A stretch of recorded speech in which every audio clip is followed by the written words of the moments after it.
Big boss म्हणजे पूर्ण आयुष्य नाही आहे, पुढच्या आयुष्यात तिला तुमची खरंच गरज असणार आहे. ज्या मुलीला अख्ख्या महाराष्ट्राने ट्रोल केलं होतं तीच मुलगीला आज महाराष्ट्राने उचलून धरलं म्हणजे वेळ सगळ्यांची येते. दोन इविक्शन तर आतापर्यंत झाले, दीपालीताई आणि अनुश्री माने. दीपालीताईंना हे 5व्या पोझिशनवर काढण्यासाठीच ठेवलं होतं. हे अख्ख्या महाराष्ट्राला माहितीये की त्या जिंकणार नाहीयेत. तरी सुद्धा दीपालीताई 5व्यामध्ये त्यांना ठेवण्यात आलं. आणि त्यानंतर अनुश्री माने जिला टॉपची वोटिंग होती त्या पोरीला 4थ्या पोझिशनवर बाहेर काढला. हा अख्ख्या महाराष्ट्रातील जनतेचा अपमान आहे. आणि महाराष्ट्रातली जनता आक्रमक झाली ना तर पुढे काय होतं हे दिसूनच येईल. आता 1 मेला काय आले हे आपल्याला पण माहितीये. तर तर असं काही सदस्यांचं मत आहे की 1 मे रोजी छत्रपती शिवाजी महाराजांवर रितेश भाऊंनी एक सिनेमा काढलेला आहे. तर त्या सिनेमामध्ये या वोटिंगचा म्हणजे बिग बॉसच्या या फिनालेचा फटका त्यांना बसू शकतो का? तर तुम्हाला काय वाटतं या गोष्टीवर? आणि त्याचबरोबर दीपालीताईंना काढणारा हा हुकमाचा एकच होता की काढणारच आहे त्यांना. पण अनुश्री मानेचं इविक्शन हे तुम्हाला फेअर वाटतं की अनफेअर आहे? मला कमेंट मध्ये नक्की सांगा.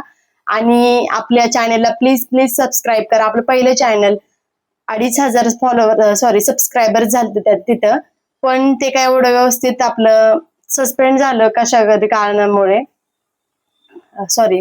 पण ते सस्पेंड झालं कोणतरी कारणामुळे.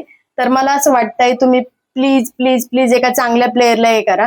आणि मला आता वाटतच नाही कोणता चांगला प्लेअर जिंकन म्हणून, कारण की तन्वी पहिल्या दिवसापासूनच विनर होते, तिची पर्सनॅलिटी असेल विनरची, पण मला नाही वाटत असं येते एवढं लेवलला जाऊन वगैरे. आणि वोटिंगने जर तुम्ही गेम घेत असाल ना तर हा एकदम चुकीचा डिसिजन आहे तुमचा. आणि आता राकेश बापट बाहेर येण्याचे चान्सेस म्हणजे आपल्याला दिसतात ते, आणि राकेश बापट बाहेर येण्याच्या न्यूज आलेल्या आहेत. तर तुम्हाला काय वाटतं, राकेश बापट घराच्या बाहेर आलेले असतील का? आणि मग आपल्याला मिळाले टॉप टू मध्ये विशालला दुसऱ्या न्यायला ठेवणार, तन्वीला विनर करणार. हा त्यांचा पूर्ण गेम आहे, आपल्याला पहिल्या दिवसापासून माहित होता. पण महाराष्ट्रातील जनतेचा यांनी पूर्णपणे अपमान केलेला आहे. तर तुम्हाला सुद्धा दीपालीताईचं एक जाऊ द्या, पण अनुश्रीचं इविक्शन फेअर वाटलं का की अनफेअर वाटलं हे मला कमेंट मध्ये नक्की सांगा. एका गरीब मुलीला, गरीब म्हणजे ती स्वभावाने आहेच गरीब, तिने किती स्ट्रॉंग दाखवू दे मी अशी मी तशी आहे, पण ती मुलगी हळवी आहे मनाने. त्या मुलीच्या आज स्वप्नांचा पारचुरा केला. फायनल मध्ये येऊन काय म्हणजे तिच्या नशिबी हे मिळाले मला काही कळत नाहीये. तर तुम्ही अनुश्रीचे सपोर्ट असेल तर तिला प्लीज पुढील भविष्यासाठी खरंच सपोर्ट करत राहा. मी सुद्धा अनुश्रीला इथून पुढे सपोर्ट करेन. माझी सुद्धा अनुश्री काही फेवरेट वगैरे असं काही नव्हती, पण माणूस म्हणून मला अनुश्री खूप आवडली. एक रिअल पर्सनॅलिटी आहे या सीझनची, हे आपण कोणीच अमान्य करू शकत नाही. अनुश्री माने द बेस्ट, दीपालीताई इज द बेस्ट. तर 3 लोक राहिलेले आहेत, 2 लोक तर आपल्याला मिळालेले आहेत बाहेर.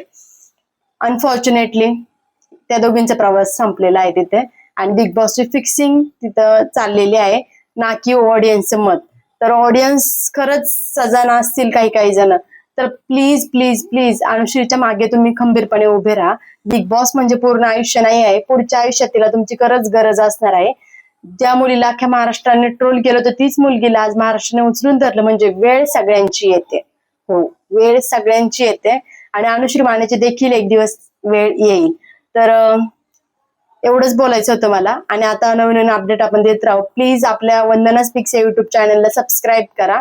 वंदना स्पीक्स मराठी म्हणून नवीन चॅनल सुरू केलेलं आहे मी, तिथे सबस्क्राईब करा. आणि तुमच्या फ्रेंड्सला देखील हा व्हिडिओ शेअर करा. व्हिडिओ आवडला असेल तर लाईक करा. आणि असेच नवीन व्हिडिओ पाहण्यासाठी चॅनलला सबस्क्राईब करा, बेल आयकॉनला प्रेस करा. आणि व्हिडिओ संपूर्ण पाहिल्याबद्दल धन्यवाद.